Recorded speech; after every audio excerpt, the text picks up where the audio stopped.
A los 52 años, con una deuda que ya no cabía en un papel, con el nombre registrado en el buró de crédito y con menos de 300 pesos en la cuenta, Consuelo hizo algo que ninguna de sus hermanas, ni su hija, ni su vecina de toda la vida supo durante 90 días. Y lo que hizo es tan sencillo que cuando te lo cuente vas a pensar, eso es todo, eso fue todo lo que necesitaba. Pero espera, porque antes de llegar al final, tienes que conocer el principio, y el principio duele. ¿Sabes cómo se siente ir al mercado con 200 pesos y tener que calcular cada jitomate que agarras? ¿Sabes lo que es escuchar el teléfono sonar y no contestar porque ya sabes quién es y ya sabes lo que te van a decir? ¿Sabes lo que es sonreírle a tu familia en la cena del domingo mientras por dentro sientes que el piso se está hundiendo? Consuelo lo sabía, lo vivía, lo cargaba sola desde hacía más de 6 años. Esta es su historia, y si la escuchas hasta el final, algo en ti va a cambiar también. Consuelo Ramírez Vega nació en Atlixco, Puebla, en una familia de mujeres trabajadoras. Su mamá cosía vestidos de quinceañera hasta las 2 de la mañana. Su abuela vendía tamales frente a la iglesia desde que Consuelo tenía memoria. Trabajar duro era lo único que conocía. Desde los 16 años, Consuelo ayudaba en una tortillería del centro. A los 21 años se casó, tuvo una hija, Fernanda, y cuando el matrimonio se rompió 12 años después, ella se quedó sola con la niña, una renta que pagar y las ganas de no depender de nadie. Se hizo recepcionista en una clínica dental pequeña del barrio. No ganaba mucho, pero era suficiente para vivir si calculaba bien. Le gustaba ese trabajo, le gustaba saludar a los pacientes por su nombre, recordar que la señora Graciela tenía miedo a la aguja, que el niño del doctor Herrera siempre llegaba con hambre, era buena en lo que hacía, tenía don de gente, como le decían. Tenía un sueño pequeño pero suyo, algún día poner un negocio de comida, nada grande, una fondita, con sus recetas de su mamá, con sus salsas, con su manera de hacer el arroz rojo que todo el mundo en su familia le pedía. Guardaba una libreta de cuadros donde anotaba los nombres de los platillos, los ingredientes, los precios. La tenía desde hacía años. Pero la vida se fue complicando de a poco, sin que ella lo notara del todo. Primero fue el préstamo para arreglar la muela de Fernanda cuando la niña tenía 12 años y no había seguro que cubriera. Luego fue la renta cuando subió y ella no quiso cambiarse de colonia porque Fernanda ya estaba en la secundaria y no quería sacarla de su escuela. Luego fue el crédito de una tienda departamental que usó para comprar una estufa nueva porque la vieja ya no prendía bien. Y luego otro, y otro más pequeño, y una tarjeta que pensó que iba a pagar rápido. Consuelo no era mala administradora, era una mujer que había cargado demasiado sola durante demasiado tiempo. Y un día, sin que hubiera un momento exacto que señalar, se dio cuenta de que debía más de lo que ganaba. Eso fue hace 6 años. Y en 6 años nunca le dijo nada a nadie. El martes 14 de marzo, Consuelo llegó a su trabajo como cualquier otro día. Saludó a la asistente, acomodó su bolsa debajo del escritorio, encendió la computadora. A las 10:30 de la mañana, el doctor la llamó a su consultorio. Ella pensó que iba a pedirle que reprogramara una cita. Entró con su libreta en la mano, lista para anotar. El doctor no la miró de frente al principio. Ordenó unos papeles en el escritorio. Luego levantó la vista. Consuelo, tú sabes que te tengo aprecio. Llevas muchos años aquí. Ella asintió. Algo en su estómago empezó a bajar. La clínica está pasando por un momento difícil. Tuve que tomar una decisión y no fue fácil. Ella no dijo nada. Esperó. Te voy a tener que dar de baja a fin de mes. El mundo se detuvo. No fue un grito, no fue llanto, fue silencio. Un silencio que duró 3 segundos, pero que Consuelo sintió como si fueran 3 años. Cuando salió del consultorio, agarró su bolsa, fue al baño, cerró la puerta con seguro y se quedó parada frente al espejo durante mucho tiempo. No lloraba, solo miraba su cara, una cara cansada, una cara que había sonreído demasiado para que los demás no se preocuparan. Esa noche, Cuando Fernanda llegó de trabajar, le preguntó si estaba bien. Sí, mija, solo estoy cansada. Consuelo no durmió. Se quedó en la oscuridad haciendo cuentas que ya sabía de memoria. La renta, la deuda con la tienda, la tarjeta, los servicios, la comida, el teléfono, y ninguna respuesta buena al final de la suma. 2 semanas después de perder el trabajo, vino el segundo golpe. Fue una carta que llegó a nombre de ella con membrete de un despacho de cobranza. No era la primera, pero esta tenía palabras diferentes. Esta decía que si no se regularizaba en un plazo de 15 días hábiles, procederían con acciones legales. Consuelo leyó la carta 3 veces, la dobló, la metió al cajón de abajo de su ropa interior, donde guardaba las cosas que no quería que Fernanda viera. Y ahí fue cuando algo en ella empezó a romperse de verdad. No fue de golpe, fue como una tela que llevas años jalando de los 2 lados. Un día sientes una fibra que cede, luego otra, luego el ruido sordo de algo que ya no va a volver a su lugar.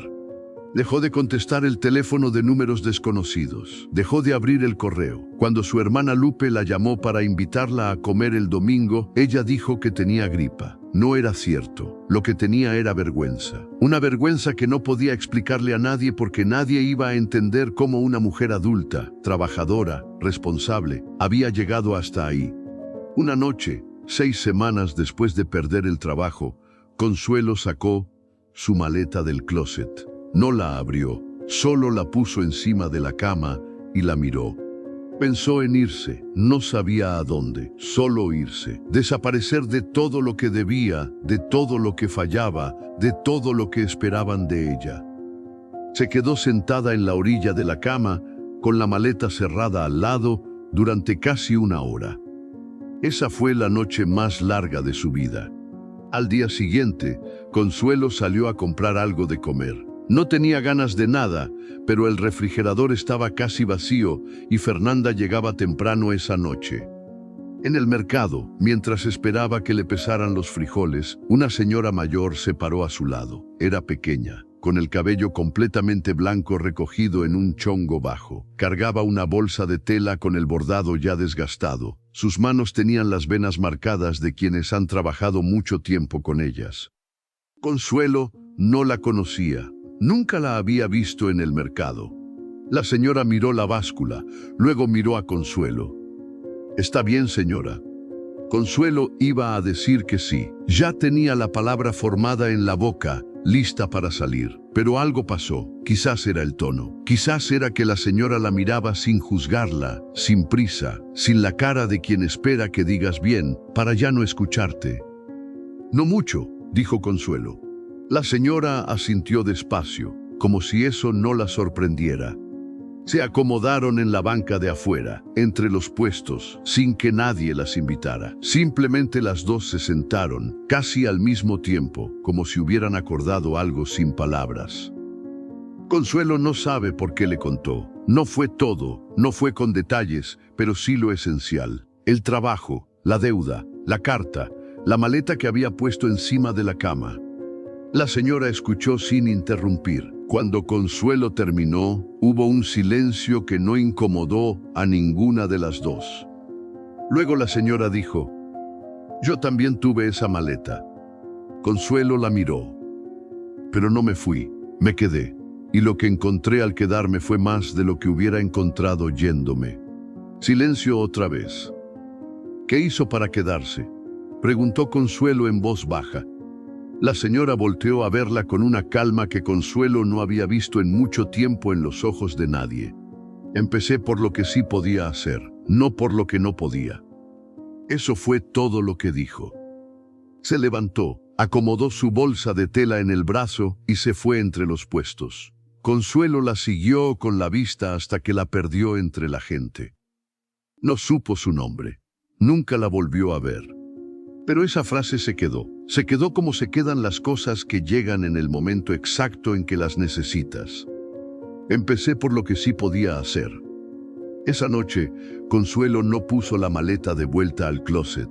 La dejó ahí, encima de la cama, pero sacó su libreta de cuadros, la que tenía los nombres de los platillos, los ingredientes, los precios de la fondita que nunca había abierto.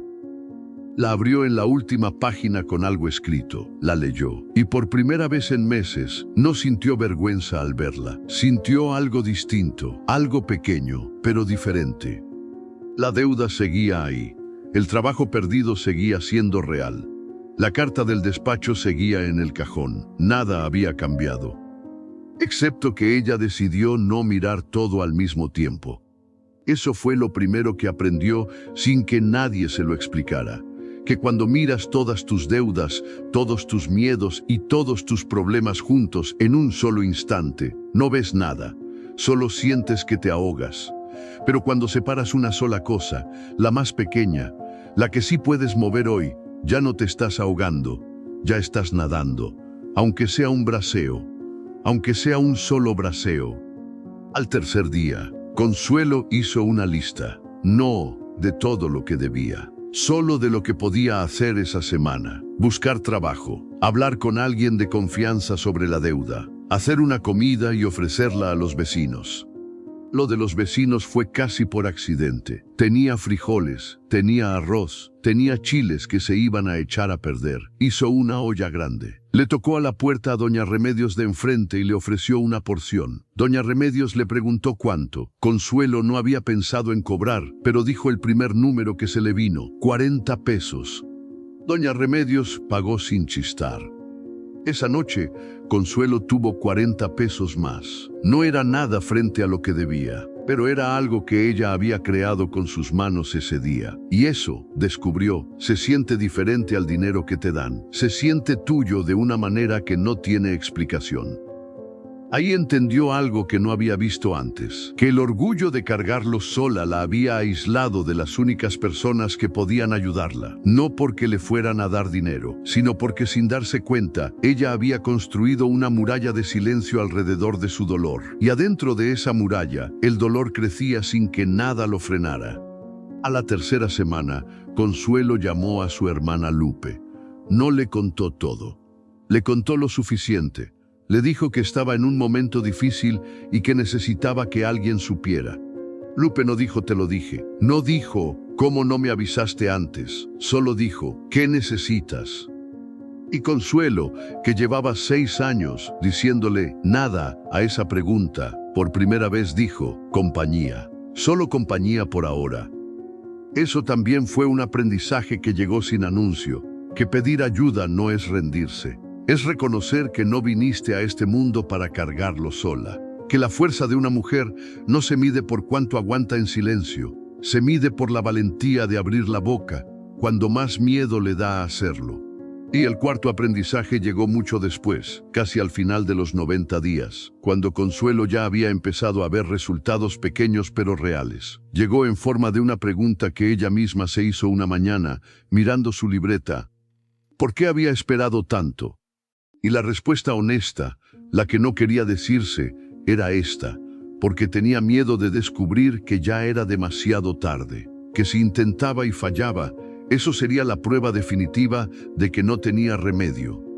Pero lo que descubrió fue lo contrario, que el intento, aunque fuera imperfecto, aunque avanzara solo unos pasos, le devolvía algo que había perdido sin saber cuándo, la sensación de que su vida le pertenecía a ella. No a la deuda, no al miedo, a ella. Los 90 días no fueron mágicos, no fueron fáciles. Hubo semanas en que Consuelo vendió comida y no le alcanzó. Hubo días en que rellenó solicitudes de trabajo y nadie la llamó. Hubo una noche, a la mitad del proceso, en que Fernanda encontró una de las cartas del despacho y la miró con cara de susto, y Consuelo tuvo que sentarse con su hija a la mesa de la cocina y decirle la verdad por primera vez. Esa conversación fue de las más difíciles de su vida. Fernanda tenía 22 años, no era una niña, pero Consuelo la había protegido tanto tiempo que se había olvidado de que su hija ya era una mujer que podía escuchar. Fernanda lloró un poco, Consuelo también. Luego Fernanda dijo, «Ma, ¿por qué no me dijiste antes?» Consuelo no supo qué responder en ese momento, solo dijo, «Porque te quería proteger». Y Fernanda la miró y le dijo algo que Consuelo no esperaba. Protegerme no es esconderme las cosas, es dejarme estar contigo cuando las cosas están mal. Consuelo no durmió esa noche, pero fue un insomnio distinto. No era el insomnio del miedo, era el insomnio de quien está procesando algo grande.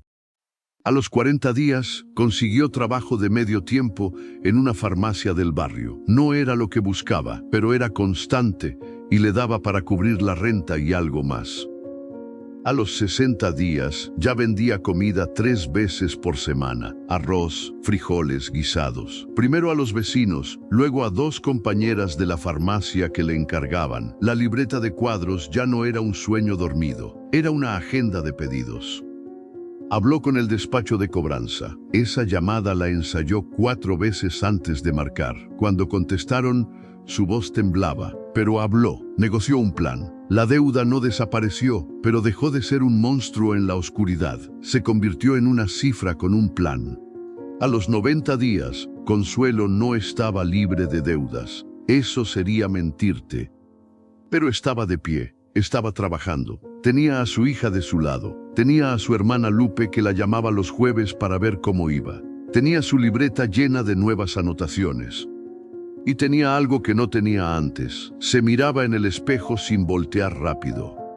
Su vecina, doña Remedios, una tarde que Consuelo le llevó su pedido semanal, la tomó del brazo y le dijo: «Oye, Consuelo, ¿qué te hiciste? Te ves diferente». Consuelo sonrió. «Nada, doña Reme, es que ya estoy durmiendo bien». Doña Remedios la miró con esa sabiduría de señora mayor que no necesita decir más y nada más dijo. Solo asintió como quien ya sabe. Fue un martes, como cualquier otro, cuando Consuelo vio a la chica. Estaba sentada afuera de la farmacia, en la banqueta, con el teléfono en la mano pero sin mirarlo. Tenía quizás 28 años, ojos rojos, bolsa apretada contra el pecho como si fuera lo único suyo en el mundo. Consuelo terminó su turno, salió, y en lugar de seguir caminando, se paró. ¿Estás bien? La chica levantó la vista. Iba a decir que sí. Consuelo lo vio claramente. Tenía la palabra formada en la boca, pero algo en la manera en que Consuelo la miraba, sin prisa, sin juzgar, la detuvo. «No mucho», dijo la chica. Consuelo asintió. Se sentó en la banqueta a su lado, sin que nadie las invitara. Simplemente se sentó. La chica, que se llamaba Itzel, le contó en pedazos lo que estaba pasando. Deudas, un trabajo perdido, la vergüenza de no poder decírselo a su mamá. Consuelo escuchó sin interrumpir. Cuando Itzel terminó, hubo un silencio que ninguna de las dos rompió de inmediato. Luego Consuelo dijo, despacio: «Yo también tuve esa maleta». Itzel la miró sin entender bien. «Empieza por lo que sí puedes hacer hoy, no por todo lo que no puedes, solo por lo que sí». Itzel no dijo nada, pero algo en su cara cambió, algo pequeño, pero visible, como cuando una ventana que llevaba mucho tiempo cerrada se abre un poco y entra aire. Consuelo sacó su libreta de cuadros de la bolsa, la abrió en una página en blanco, le arrancó la hoja con cuidado. «Escribe una sola cosa que puedas hacer mañana, una sola». Itzel tomó la hoja, la miró, sacó una pluma de su bolsa y escribió algo que Consuelo no alcanzó a leer. Dobló la hoja y la guardó. «Gracias», dijo en voz baja. Consuelo se levantó, le puso una mano en el hombro un momento y siguió su camino. Y mientras caminaba de regreso a su casa, pensó en la señora del mercado, en su bolsa de tela desgastada, en su chongo blanco, en las 3 palabras que le habían cambiado la dirección. «Empecé por lo que sí podía hacer». Sonrió. No para nadie, para ella. «¿Y tú? ¿Tienes alguna maleta encima de la cama esta noche?» No tiene que ser una deuda, puede ser un silencio que ya lleva demasiado tiempo, una carga que cargaste sola porque creíste que era tu obligación, un sueño que guardaste en una libreta y ya no volviste a abrir. Consuelo no resolvió todo en 90 días, pero empezó. Y empezar, cuando tienes miedo, cuando estás cansada, cuando sientes que ya es demasiado tarde, empezar es el acto más valiente que existe. Escríbeme aquí abajo. Día 1 y cuéntame una cosa, solo una. ¿Qué vas a hacer hoy por ti? Puede ser algo pequeño, puede ser solo respirar diferente. Quiero leer cada comentario. Si esta historia llegó hasta tu corazón, quédate aquí con nosotras. Cada semana hay una historia nueva esperándote. Clica en suscribirte y activa la campanita para que ninguna se te escape. Y si conoces a alguien que necesita escuchar esto hoy, compártelo con ella. A veces la historia que llega justo a tiempo no llega sola. La manda alguien que te quiere. Hasta la próxima. Y recuerda, no tienes que cargar todo sola. Nunca tuviste que hacerlo.